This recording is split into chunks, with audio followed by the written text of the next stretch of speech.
Bonjour à tous et bienvenue sur Crypto Flash, la chaîne de l'actualité crypto. Aujourd'hui, nous allons bien sûr parler du plus haut historique atteint à nouveau par le Bitcoin. On va parler aussi d'énormément d'autres choses, d'Ethereum, de Memecoin aussi, de Tesla et du Bitcoin. Je vais vous parler d'ETF, de prochaines ETF à venir et de plein d'autres choses. Tous les jours, le meilleur de l'actualité crypto. N'hésitez pas à vous abonner, activer la cloche pour ne rien rater. Alors tout d'abord au niveau du cours des crypto-monnaies, là à l'heure où j'enregistre la vidéo, on est à 68 500 $ pour le Bitcoin plus 1,4%, l'Ether 3 926. On a pas mal d'autres cryptos qui sont en hausse aujourd'hui, même en très forte hausse. On a PP qui fait plus 30%, DogWifat, donc là on est sur la partie Memecoin, plus 25%, Floki plus 60%. J'ai sélectionné la partie Memecoin parce que c'est toujours en train de pump.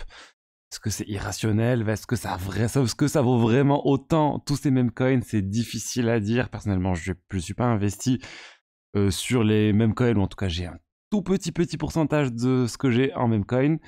Et là, ce que je voulais vous montrer, c'est que le Bitcoin aujourd'hui, il a dépassé les 70 000 $. 70 000 $, c'est clairement le plus haut historique. Il n'y a pas de doute à ce niveau-là. La dernière fois, on se disait, on était autour du plus haut historique. Selon l'exchange, on l'avait dépassé ou non. Là, c'est bon, ça a été dépassé. Ça n'a pas été non plus explosé parce qu'on est vite redescendu en dessous, mais on reste vraiment à des niveaux très hauts pour le Bitcoin et pas que pour le Bitcoin. L'Ether a dépassé les 4 000 $ aujourd'hui. Ça, c'est quelque chose qui n'a pas été atteint depuis 2021. Donc c'est énorme aussi ce qui est en train de se passer pour l'Ether. Solana aussi, on a eu un plus haut depuis 2 ans avec toute la folie Memecoin qui est sur Solana actuellement. Bref, on est en bull run, c'est bon, plus de doute, le plus haut historique ont été dépassés. Alors est-ce que ça va chuter? Est-ce que ça va continuer?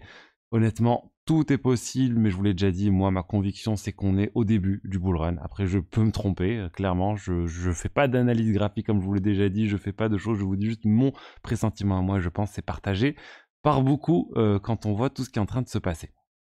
On va continuer sur les news, mais je voulais vous dire que j'ai 20 € offerts pour vous sur Bitvavo, l'exchange partner de la chaîne. Normalement, c'est 10 €, mais là, exceptionnellement, ils sont passés à 20 €. C'est pour quelques jours. Donc, profitez-en. Il suffit de s'inscrire avec mon lien dans la description. Vous finalisez l'inscription dans les 7 jours et vous obtenez les 20 € pour trader ou pour faire autre chose sur la plateforme. N'hésitez pas, c'est quelque chose de très intéressant. C'est un leader européen, Bitvavo, au niveau des exchanges. Ils ont plus de 220 crypto-monnaies disponibles, des frais qui sont vraiment très compétitifs, donc n'hésitez pas, vous avez le lien plus bas. Revenons-en aux cryptos et on va parler de Tesla. De Tesla avec en fait une analyse qui montre que Tesla et SpaceX, donc deux sociétés que possède Elon Musk, auraient 1,3 milliard de dollars de Bitcoin. On savait que ces sociétés avaient un certain montant de Bitcoin, mais on ne savait pas exactement combien. Là, on a Arkham Intelligence qui a fait l'analyse blockchain et qui semble avoir trouvé les wallets qui correspondent. 771 millions de dollars pour Tesla, 555 millions de dollars pour SpaceX. Ça fait en fait que Tesla serait bénéficiaire de plusieurs centaines de millions de dollars. On parle de 450 millions de dollars de bénéfices par rapport à ce qu'ils ont payé. SpaceX aussi en bénéfice de 130 millions de dollars. Donc voilà, ils ont vendu un moment, ils ont paniqué. Elon Musk, quand le Bitcoin a commencé à chuter en 2022, ils ont paniqué sell une petite partie, mais ils sont quand même bénéficiaires. Ils ont gardé une très grosse partie de leur crypto. Ça reste loin, bien sûr, de MicroStrategy, mais c'est tout de même notable de voir qu'on a une très grande société cotée en bourse, telle que Tesla et SpaceX, qui n'est pas cotée en bourse, mais qui ont une quantité significative de Bitcoin. News qui a rien à voir avec le Bitcoin et les cryptos, mais je voulais vous en parler, c'est le créateur de Dragon Ball, Akira Toriyama, qui est mort. C'est quelque chose, je pense que beaucoup de personnes qui regardent cette chaîne et beaucoup de personnes de la génération, les années 80-90, connaissent parce que cette série a vraiment marqué toute une génération. Personnellement, moi, ça m'a marqué. J'ai découvert ça très tôt, un peu trop tôt peut-être. Je crois que je devais être en CP quand j'ai reçu un des livres Dragon Ball, un manga, comme cadeau. Et depuis, je continue à suivre tout ça.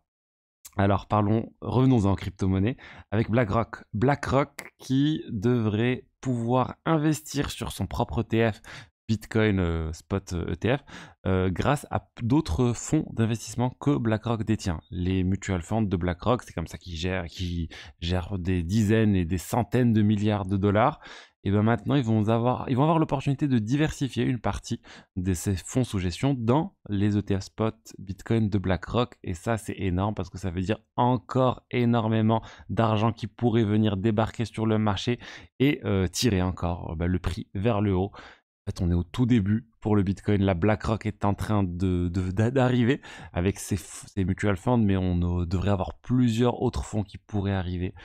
Je pense vraiment que je vous l'ai dit encore, mais on est vraiment au tout début des institutionnels qui sont en train d'arriver massivement sur les cryptos. Là, c'est sur le Bitcoin, mais il y a aussi les discussions autour de l'ETF Spot Ether qui est toujours en cours. On a la SEC qui a rencontré le 6 mars Coinbase et Grayscale pour discuter de l'ETF Spot Ether.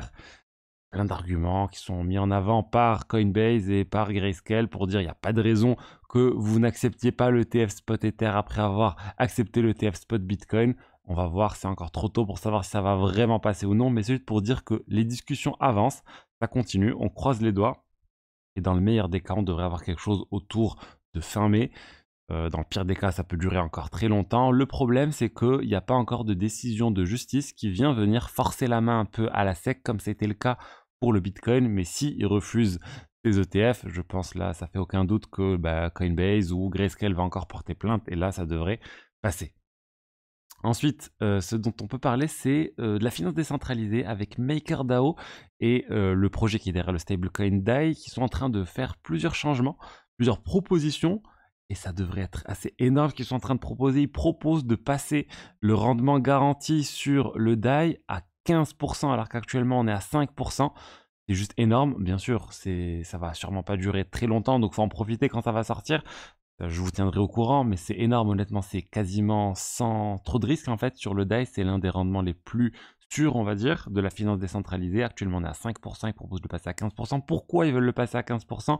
Parce qu'avec ce bull run qu'on est en train de connaître, les gens sont un peu en train de se débarrasser du DAI, il y a une pression vendeuse sur le DAI, et si tout le monde veut venir récupérer tous les DAI d'un coup, ça a posé un problème, parce que tous ces DAI, où est-ce qu'ils sont investis pour pouvoir offrir ce type de rendement? Ils sont investis dans des actifs du monde réel et ils peuvent pas être liquidés comme ça totalement du jour au lendemain. Donc s'il y a trop de personnes qui veulent récupérer le DAI, ça a posé problème à MakerDAO, et c'est pour ça qu'ils proposent en fait des rendements alléchants pour venir forcer ou inciter les utilisateurs à rester avec le DAI et de ne pas tout vendre. Après, dans le pire des cas où tout le monde veut récupérer tous les DAI d'un coup, oui, il va y avoir peut-être une panique, les gens vont vendre peut-être en dessous de 1 dollar. Mais au final, les actifs sont bien possédés par MakerDAO, ça va juste prendre un peu de temps pour les liquider et les vendre. Mais on l'a vu avec l'USDC, quand il y a des paniques comme ça peut baisser quand même assez bas. Ensuite, on va parler d'un projet français, ça s'appelle Zama. Il propose du chiffrement homomorphique, fully homomorphic encryption, c'est le futur pour pouvoir réaliser des opérations sur des données qui sont chiffrées. Ça a des applications sur la blockchain, ça a des applications sur l'intelligence artificielle aussi. Il vient de lever 73 millions de dollars. Et pourquoi je vous en parle? Parce qu'il y a plein d'investisseurs crypto qui sont derrière cette levée de fonds. On parle de Multicoin Capital. Donc Multicoin Capital, ceux qui étaient derrière un énorme investissement en Solana. On parle aussi de figures de l'écosystème crypto tels qu'Anatoly Yakovenko, le fondateur de Solana. On parle de Gavin Wood aussi, qui est derrière Ethereum et Polkadot. Donc on parle de pas mal de personnes très connues qui ont investi dans ce projet. Alors, est-ce que ça veut dire qu'il y aura un token? Je pense que ça devrait arriver. Quand je vois des investisseurs crypto qui sont en train d'investir dans un projet, je me dis que ça pourrait arriver. Encore une fois, rien de sûr, mais il y a plusieurs projets qui sont crypto qui sont déjà basés sur la technologie de Zama pour le chiffrement homomorphique, tel que Phoenix qui est un layer 2. On a aussi Shiba Inu, ils ont lancé dernièrement, je vous en ai parlé, leur FHEVM, enfin ils utilisent les FHEVM, mais ils veulent lancer aussi plus de confidentialité sur leurs transactions sur leur Shibarium. Donc vraiment, c'est quelque chose qui est en train de se développer de plus en plus. Zama est à la pointe de cette technologie. Ça fait des années qu'ils travaillent dessus, et voilà, donc à suivre, est-ce qu'il y aura un token, est-ce qu'il n'y aura pas de token? En tout cas, il y a plusieurs projets de l'écosystème qui utilisent déjà cette technologie, donc je vous invite à jeter un œil à ce qui est en train de se passer au niveau de Zama et de toutes les blockchains qui utilisent le chiffrement homomorphique. Ça vient un peu à l'opposé de tout ce qui se fait autour des ZK, Rollup et des Zero Knowledge. C'est pas du tout la même technologie, mais c'est deux méthodes de chiffrement qui sont utilisées dans la blockchain. Donc voilà ce que j'avais à vous dire aujourd'hui pour les diverses actualités crypto du jour. J'espère que le contenu vous a plu. Si c'est le cas, n'hésitez pas à liker, commenter, vous abonner. Je vous dis à demain pour la suite. Au revoir.